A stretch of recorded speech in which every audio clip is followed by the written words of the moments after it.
Kabanata 49. Ang tinig ng mga pinag-uusig, Noli Me Tangere.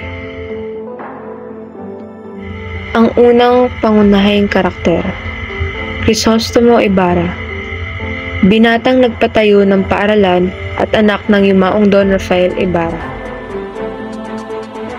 Pangalawang pangunahing karakter, Elias, isang piloto na nagligtas kay Ibarra nang gumuho ang bato. Siya ang makakasama ni Ibarra sa kanyang planong pag-aakas.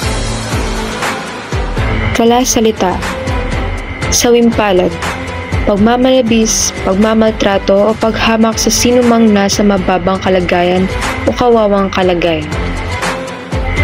Tulisan, magnanakaw o bandidong nanghaharang sa mga lansangan. Naglisaw, pagpabalik-balik ng mga taong may masamang gawain, walang tigil na paggalaw ng marami.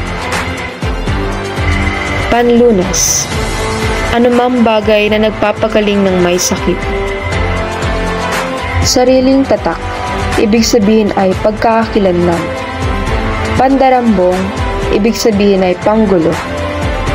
Napahinuhod, ibig sabihin ay napapayag o napasang-ayon.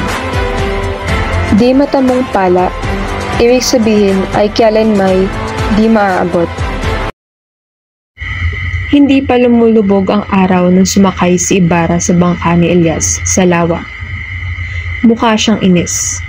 Agad na humingi ng paumanhin si Elias. Ayon sa binata, nakasalubong niya ang alperas na gusto siyang makausap. Nag-alala ito na baka makita nito si Elias kaya't nagdahilan na lamang.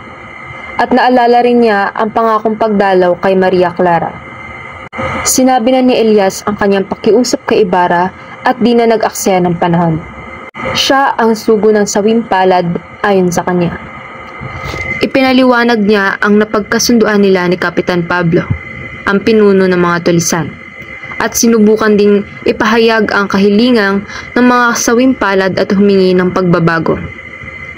Iniisip ni Ibarra na kung gagamitin niya ang pera upang hingin ang tulong ni Kapitan General at kanyang mga kaibigan sa Madrid ay lalo itong makakasama sa kanilang plano imbis na makabubuti. Baka naman malagay sa disgrasya ang mga mamamayan kung mababawasan ang kapangyarihan ng sibil. Kaligtasan ng mga bayan. May himig ng pait ang tinig ni Elias. Maglalabinlimang taon nang pinangangalagaan ng mga Guardia Sibil ang mga bayang ito. At tingnan nyo, may mga tulisan pa rin. Nababalitaan natin na nilulusog nila ang mga bayan at hinaharang ang mga tao sa lansangan. Patuloy ang nakawan at patuloy rin hindi nahuhuli ang mga magnanakaw. Laganap ang krimen at malayang naglisaw ang mga kriminal samantalang ang tahimik na mga mamamayan ay hindi. Tanungin po ninyo kahit sinong tapat na mamamayan kung mapupuri nila ang Guardia Sibil.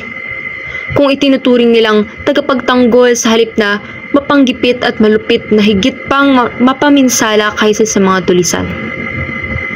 Sabi pa niya na upang malunasan ang isang sakit ay sakit mismo ang gamutin. Hindi lamang sintomas dahil kung malala ang sakit ay kailangang ilapat ang panlunas kahit na ito'y mahapdi. Nagdebate ang dalawa tungkol sa mabuting gawin ng simbahan at kung bakit nanunulisan ang mga mamamayan laban rito. Oo, kaibigan. Batid kong nagtiis ka. Isa kang sawimpalad. Kaya't madilim para sa iyo ang hinaharap. Naiimpluwensyahan nito ang iyong pag-iisip. May pag-aalinlangan tuloy ako sa iyong mga ipinahayag. Kung mauunawaan ko lang sana ang iyong mga motibo, kung malalaman ko lamang ang iyong mga naging karanasan, maaring magbago ako ng isip kung malalaman ko. Batid din yung hindi ako naniniwala sa mga palagay lamang. Wika ni Ibarra. Kahit mahal ng dalawa ang kanilang bayan, hindi nagkasundo ang dalawa sa pakiusap ni Elias kaya naman sinabi nitong umasa na lamang sa Diyos ang mga sawimpalad. Narito ang mga mensahe o implikasyon. Una, sa kabila ng lahat ng kanilang mga saloobin at pagkakaiba, Pareho sina Ilyas at Ibarra na nagpapakita ng kagustuhang magpatuloy at gumawa ng aksyon para sa ikabubuti ng kanilang bayan. Itinuturo ng kabanatang ito na hindi sapat ang pagsasalita lamang. Kailangan din ng konkretong aksyon. Pangalawa, sa pamamagitan ng mga salaysay ni Ilyas at Ibarra, ipinapakita ng kabanatang ito ang mga negatibong epekto ng abuso sa kapangyarihan mula sa pang-aabuso ng mga praile hanggang sa mga alperes at gwardiya sibil.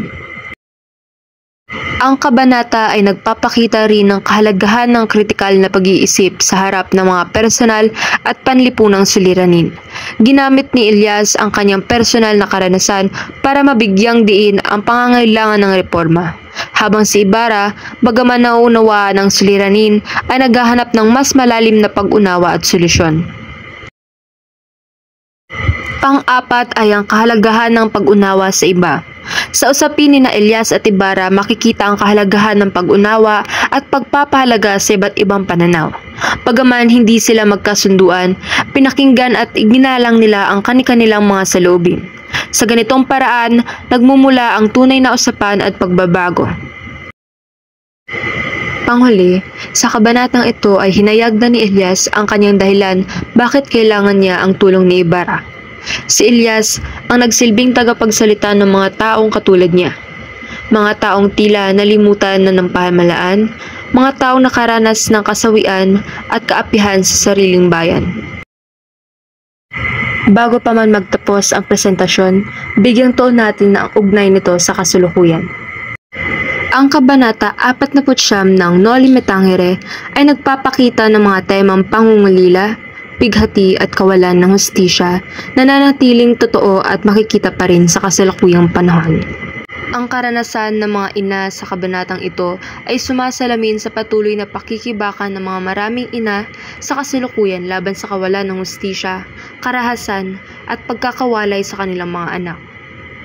Ang mga temang ito ay nagpapaalala sa atin ng kahalagahan ng pagprotekta sa karapatan ng mga ina at pagbibigay ng suporta sa kanilang laban para sa hustisya at kapayapaan. At dito nagtatapos ang presentasyon. Maraming salamat sa pakikinig.